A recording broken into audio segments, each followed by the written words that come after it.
Methods of pain control. Originally, this was not included in my lecture, but I decided to include this in my review because when I checked the questions in the PRC board exam, there are several questions that were asked on this topic. Yeah, I included methods of pain control. Okay, so this is just a short topic. Mag-i-edit lang ulit ako.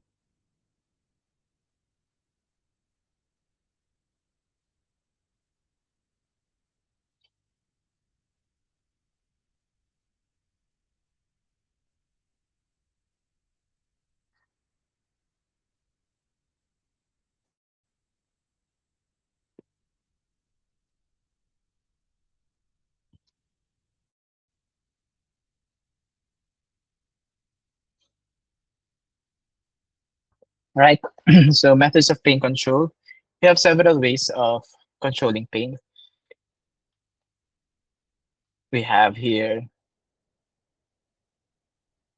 no, yeah, removing the cause. We have blocking the pathway of painful impulses, raising the pain threshold. We have discussed pain threshold earlier. Then we have preventing pain reaction by cortical depression, using psychosomatic methods, and use of psychogenic methods. And we will be discussing this one by one. Okay. Let's start by discussing removing the cause. So removing the cause is the desirable method of controlling pain. Okay. Basically, for this specific tooth, let's say tooth number 101, swollen, swelling, then patient is really in pain. After the swelling has subsided, then you can just extract the tooth, remove that offending tooth, and eventually patient would be relieved from the pain. Of course, there's a wound, pero as it heals, patient would be relieved a long time na for the pain. Okay. For blocking the painful impulses, pathway of painful impulses, this is achieved by prescribing um, or by injecting local anesthetics. Okay, you're blocking the pathway of painful impulses through injection of your local anesthetic drugs. So the most common anesthetic that we're using in dentistry is lidocaine mixed with epinephrine. Specifically, it's 2% lidocaine hydrochloride. Then we mix with um, epinephrine that is diluted in is to 100,000. Okay. Raising the pain threshold, on the other hand, is achieved through prescribing pain relievers, okay? Analgesic, okay? So once the patient has taken the analgesic or the pain reliever, patient's pain threshold will then be increased, okay? So less na yung pain that is felt by the patient, right? The most common analgesic that we prescribe is the group under the NSAIDs or your non-steroidal anti-inflammatory drug. And the most common NSAID that we prescribe is your mefenamic acid that is classified under the non-selective COX-1 and COX-2 or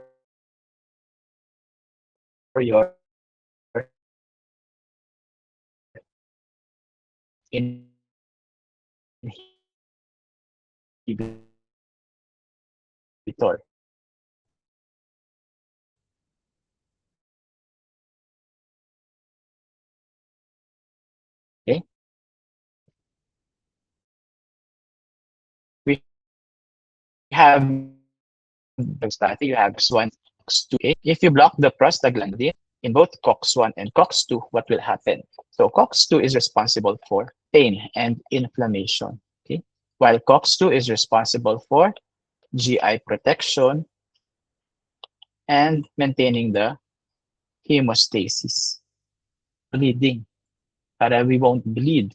Okay, so if you block both COX-1 and COX-2, you are removing the protection, okay, temporarily in our GI, and the hemostasis is also affected. And also, you're relieving the patient from pain. So meaning to say, if the patient would be taking mefenamic acid, chronic intake, okay, prolonged intake of mefenamic acid, what would happen now? Patient would eventually have bleeding tendencies. If you try to operate on this patient, okay, patient would have bleeding tendency. What else? Since GI protection was also altered, okay, what would happen now? Patient is now prone to having ulceration, stomach ulcer, okay? Selective COX-2 naman would only block prostaglandins in this one, okay?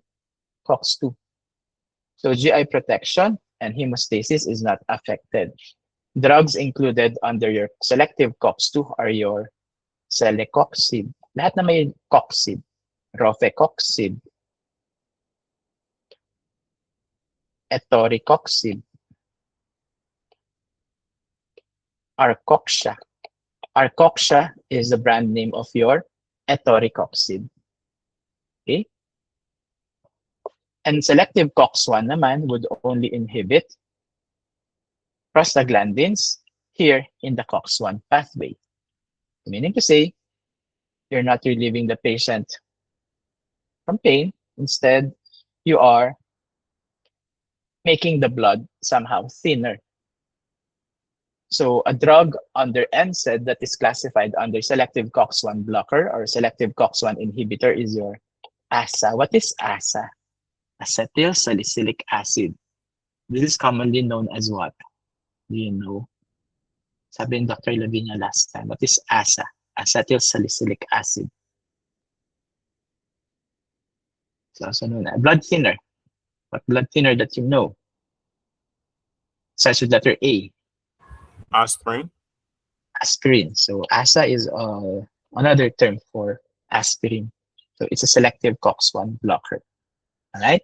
So basically, when you say raising the pain threshold, it's through analgesic. But if you are blocking the pathway of painful impulses, that is achieved through local anesthetic, okay, such as your epinephrine and other anesthetic agents that we use, just like your mepivacaine and others, which we will be discussing maybe either tomorrow or this afternoon. All right. Next method is by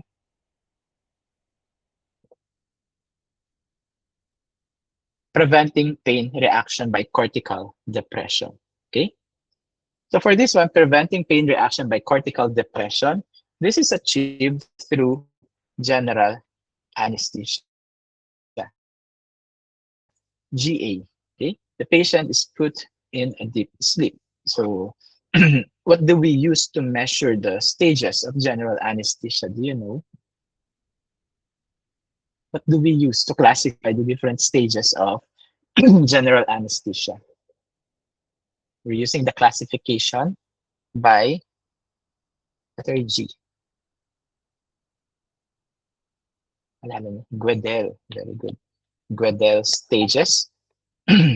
Stages of general anesthesia. You have your stage 1, you have your stage 2, stage 3, stage 4. Okay, stage 1 is analgesia. Okay, so for this one, you have analgesia, amnesia, and euphoria. Okay, that's stage 1. Stage 2, that is excitement. Excitement and delirium. Right? There's combative behavior. Parang the patient is suddenly strong. Okay? So if a patient is in the OR table, okay, and you did not strap your patient, the patient can fall once he reaches stage 2 kasi gagalaw talaga siya. Can fall in the operating table. So sometimes we need to strap the patients, okay, or hold the patients.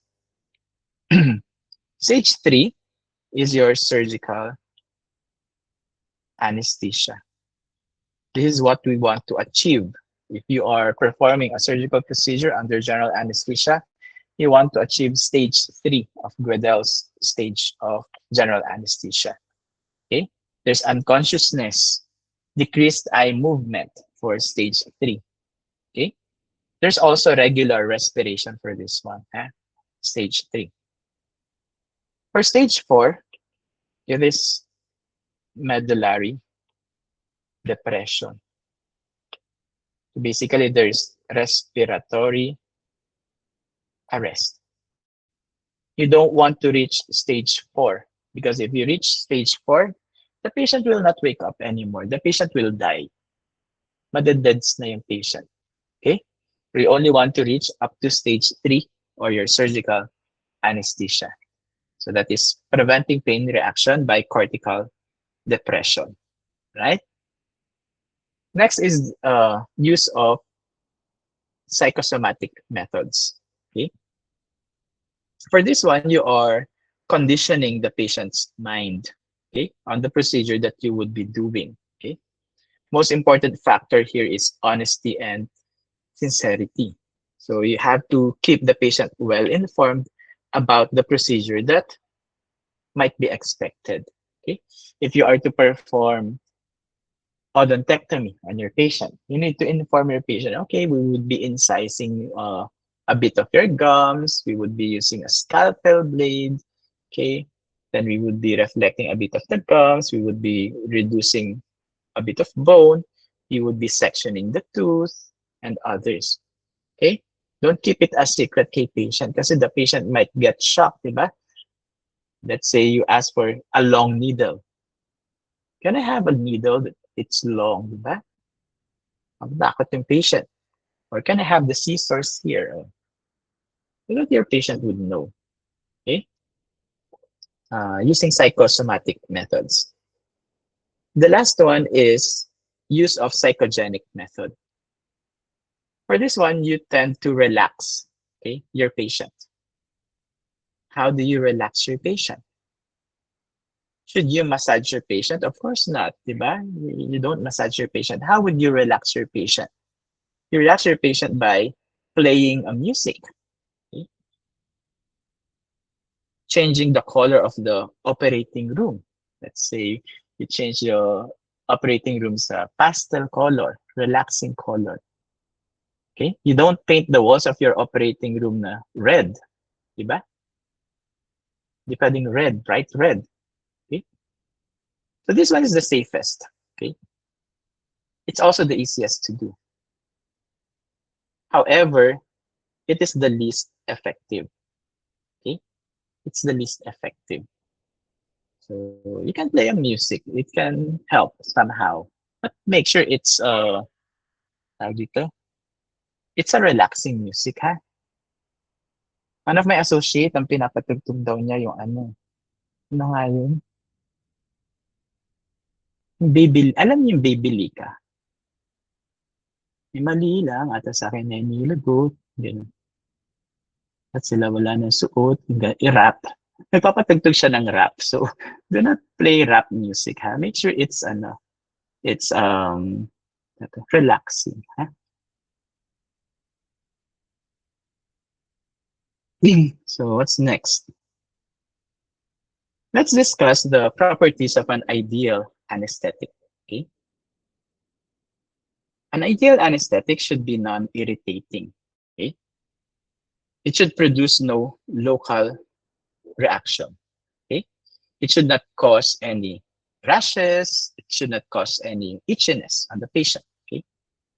It should be reversible in action, meaning to say, okay, it can return back to its original state. Okay, there will be a time that the area is numb, but after some time, after several hours, numbness would be gone.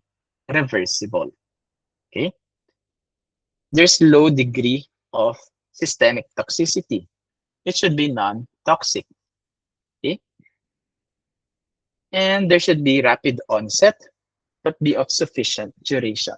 Let's define these two terms here, onset and duration. Okay, when we say um, the time needed before the anesthesia manifests its effect. What is that? Is that onset or is it duration? The other one is the length of time that the anesthesia is profound. So the first one is, you're correct, that is onset. Okay? The waiting time. After you have injected your anesthetic solution, diba, you need to wait for some time muna. Wait for several minutes. But when you say duration, that's your working time. Diba? After the anesthesia starts to become profound, then uh, the length of time that it is effective, that is your duration. Okay, so your anesthetic solution should have a rapid onset, but should have sufficient duration.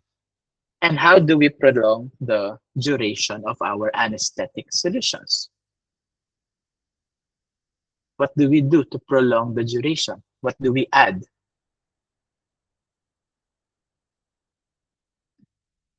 We add vasoconstrictors. We add epinephrine. Diba? Kasi the more that the blood vessels are constricted, then the longer the duration time will be. Okay? That's why if you compare your lidocaine compared to your mepivacaine without any vasoconstrictor, it's lidocaine that has a longer duration compared to your mepivacaine. Mepivacaine around 30 minutes. Patient is in pain na.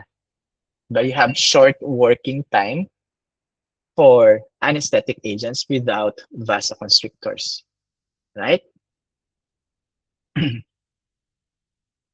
In terms of potency, it should have potency that is sufficient to give complete anesthesia without the use of harmful concentrated solution. Okay? So basically, it can cause anesthesia even in low doses. Okay? Sufficient penetrating property. So it must be effective regardless of whether it is injected into the tissue or applied locally to mucous membrane. Okay?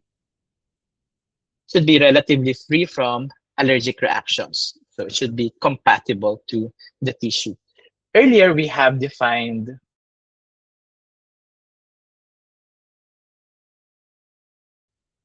duration, potency. Okay? Potency is the quantity of drug necessary to produce a given effect. That's your potency. Okay. Next, it should be stable in solution that and undergo biotransformation easily. Okay. Should be sterile or sterilizable. Okay. But the ones that we buy, the ones that we use in dentistry, are already sterile. Okay. You cannot autoclave that cartridge. It would break. It's made of glass. Okay. In the operating room, if we would be performing surgery, anesthetic cartridge are immersed for a few minutes in sodium hypochlorite or in call this povidone iodine. Okay, but for their side procedure, it's enough now. You don't have to do anything there in your anesthetic cartridge as long as you store it in a clean area, di ba? You can wipe with alcohol if you're in doubt. Okay, wipe mo ng alcohol. However, immersion kasi of the cartridge in sodium hypochlorite is not that advisable because it can cause corrosion. Okay, so I don't usually recommend, but during my training, we are asked to immerse it there. It's better if you spray with alcohol or if you immerse a few minutes in um, povidone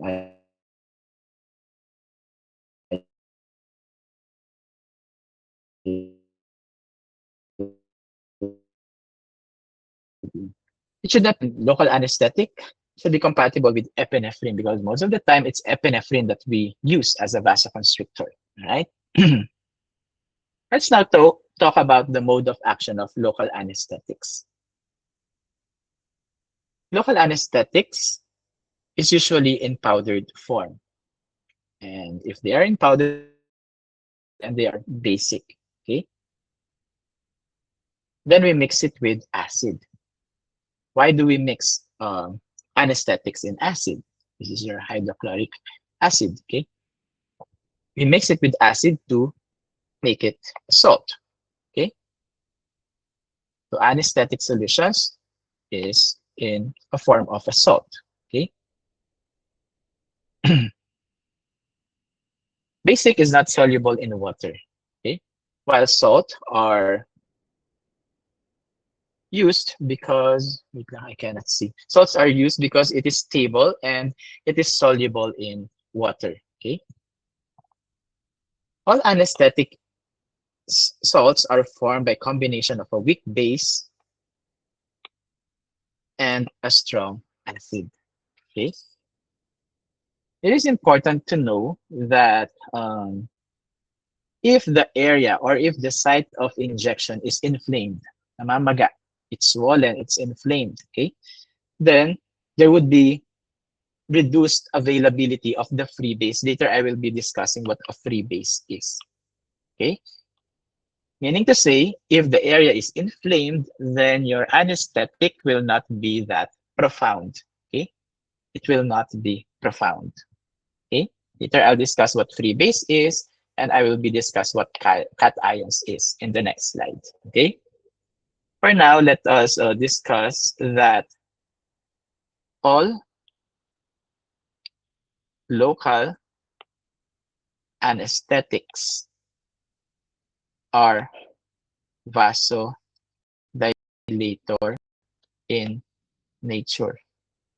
All local anesthetics are vasodilator in nature, except for one. Ano yung isa that was used in the early times? It's cocaine, diba? I mentioned earlier that cocaine has intrinsic vasoconstrictive property. If you still remember chemical tourniquet is cocaine mixed with your adrenaline or your epinephrine. All right? So I have mentioned to you cations and free base. Keep in mind that cations are different from cathodes. Cathode is in radiology. Cations are different. Okay? Cathodes in röntgenology are negative electrodes. But cations here is positive, okay? Positively charged. So let's differentiate what a free base is and what cations are, okay? Can you check if this is in your handout? Parang this is also not in your handout. Okay, so take a screenshot, then make sure to write it later, ha? Pakisulat, hindi yung puro kayo screenshot, wala nangyayari sa screenshot, okay? Transfer your notes later, okay, during the break or during lunchtime. So free base has a chemical symbol Rn, okay? While cations, RNH plus. So what's the difference? You have hydrogen ion here. Cations has a hydrogen ion. Free base is an uncharged molecule, while cations is positively charged molecule. Okay. Another property of your free base is that it is lipophilic in nature. So what is lipo? Earlier, sa start ng review, I mentioned lipo as one of the terms that you need to remember. Lipo means lipid, or in layman's term, fat. The lipo. Adipose. Fat din yun. Okay? Cations are hydrophilic. So meaning to say, free base is fat loving, cations water loving, phthalic loving. Okay. In terms of their role, free base is responsible for diffusion through the nerve, so that your or basically your free base is able to penetrate through the nerve. Okay. Why? Because our nerve has a lipid bilayer. Okay? Our nerve has a lipid bilayer. Baliktad pa yung drawing ko. Okay. Lipid bilayer. Para your anesthetic solution is able to penetrate through the nerve, through this fat here, should be in the form of a free base. Para makapasok siya sa nerve. Okay? Cations, on the other hand, their role is suppression of nerve transmission. Basically, they are the ones who are preventing the pain to be transmitted going to the brain. Okay? They block the path, okay, for pain transmission. Para hindi ka maka-feel ng pain. That's the responsibility of your cations. Okay, that's the function of your cations. All right. So now that you know the function of your free base, diffusion to the nerve, cation, suppression of pain, okay, and the symbol of your cation, which is RNH plus and Rn plus, let us now discuss our anesthetic cartridge. Okay. Our anesthetic cartridge, okay, diba, you have your anesthetic solution inside. Okay. Inside our anesthetic cartridge, there are more cations there. Okay. There are more cations here compared to the free base. So meaning to say you have more RNH plus here compared to your free base. Lesser lang yung free base. Okay? Why do you need to have more cations there? Okay? Wala bang blank slide? Ayan. Ayan palang ganyan. So this is your lipid bilayer. This is outside the nerve. Outside the nerve. This is inside the nerve. Orient na kayo? Okay, let's write it here. Outside, outside, inside. Okay. Let's say this is the let's say this is the skin. Okay. When you inject your needle, okay, when you inject your needle, when you penetrate your needle to the mucosa, where should you deposit your solution? Should you deposit your solution inside the nerve? Should you deposit your solution inside the blood vessel? So where? Saan natin i-deposit yung anesthetic natin? Is it here inside the nerve? Or should we deposit inside the blood vessel? What will happen if you deposited your solution inside the blood vessel? Inside the vein? What would happen?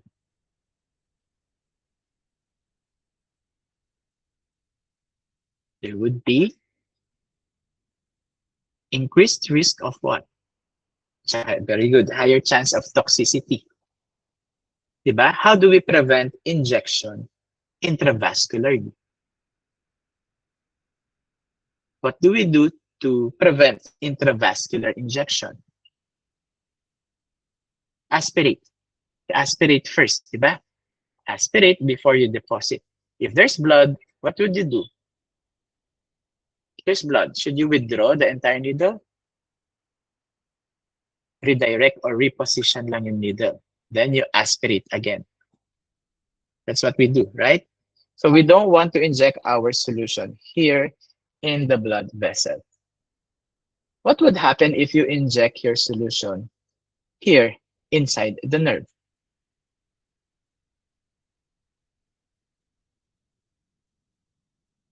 What could happen? The needle hit the nerve. there will be nerve injury, paresthesia, nerve injury. You can have either neuropexia, axonotmesis, or worse, neurotmesis. So we do not want to inject also our anesthetic solution inside the nerve. Okay? So with that in mind, where should we deposit our solutions now?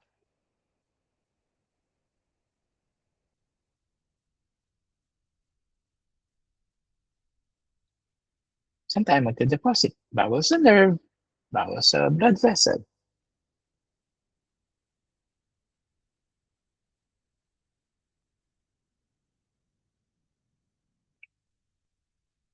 We deposit our solution in proximity to the nerve.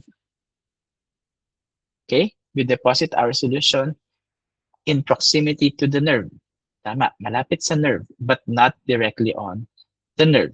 Okay? So when we deposit our solution, how close do we want our anesthetic solution to the nerve? Okay? So we want to deposit our solution here in the nerve. For us to have the maximum effect of our local anesthetic, we should be depositing our solution how many millimeters? Okay? How many millimeters sa nerve?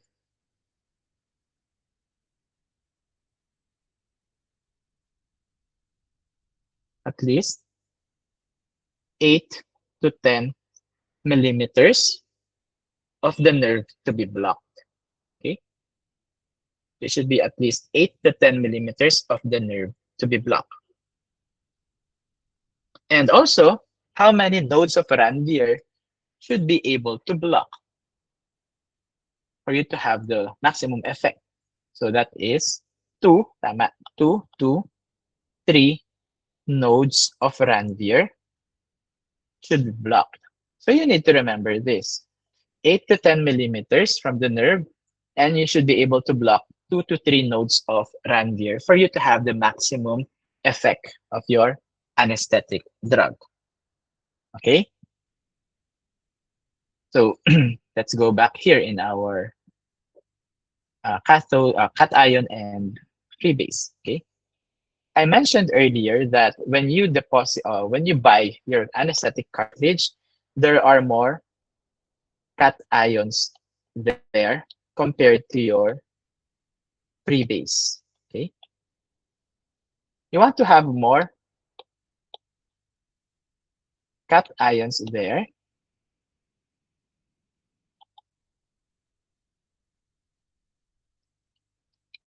because outside this nerve here, there's a lot of water.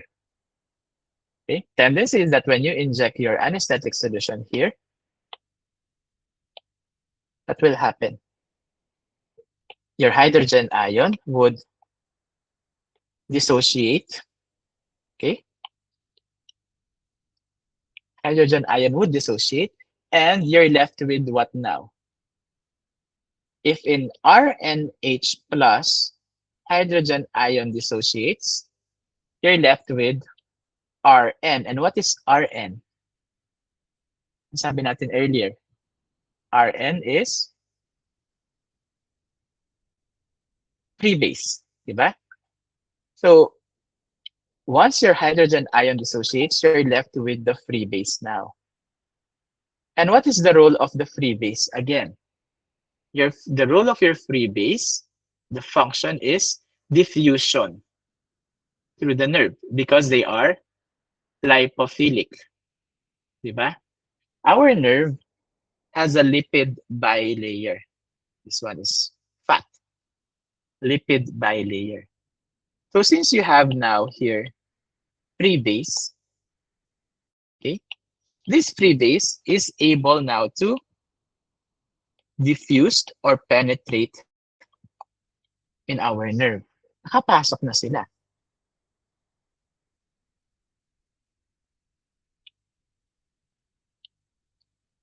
Okay? They're able to penetrate inside the nerve. And which one is responsible for blocking the pain impulse? Is it the free base or the cation?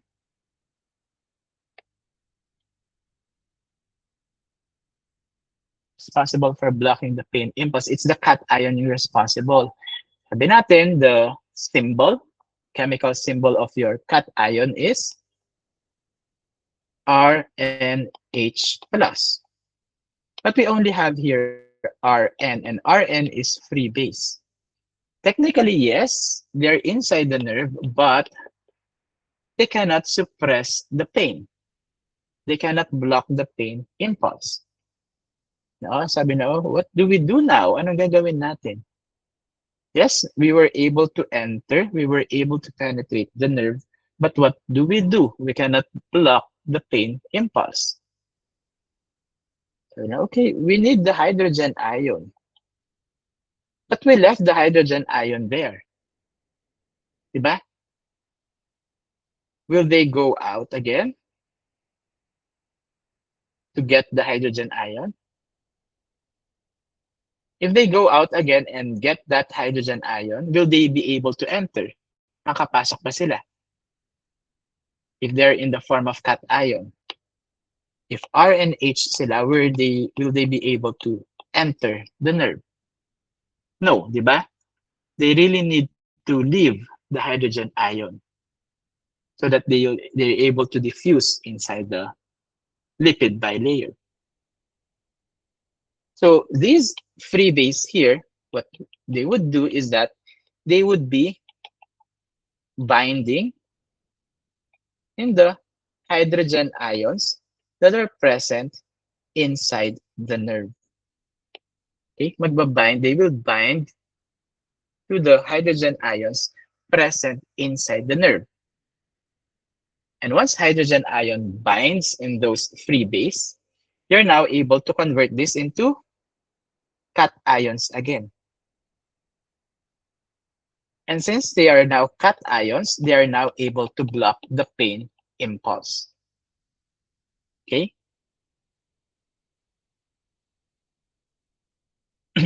So the question that we would be answering this afternoon is, how do local anesthetics function to abolish or prevent the pain? Diba? You already know how it's able to penetrate inside the nerve, but how do they work, diba? In order to prevent the pain from being transmitted towards the brain. Para when you incise, when you elevate the tooth, your patient will not react, diba? The pain impulse is not sent to the brain. Okay? You can do your procedure, your surgical procedure. So we will be answering this question later in the afternoon when we discuss the topic neurophysiology of pain. Okay? By the way, I forgot to mention, if the area is acidic, let's say it's inflamed rather, if the area is inflamed, okay, and you try to inject your local anesthetics here, these cations here, they're not able to dissociate the hydrogen ion better. Okay? So the lesser the free base that is generated inside the nerve, yeah, our anesthetic solution is not that effective or is not that profound on patients that has swelling. Okay, so we want to defer the procedure if the patient is non-toxic. Right? Do you have any questions? Intindihan yung cations and free base? Okay? So our topic in this afternoon mas mahirap. Okay? This afternoon, we will be talking about the resting state, the depolarization state, the repolarization state. Okay? So before we have a break, lunch break, okay, open Kahoot again for the second post test.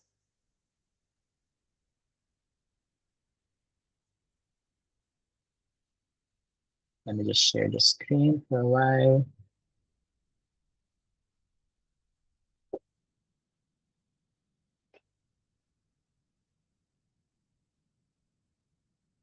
Methods of pain control. Slowly.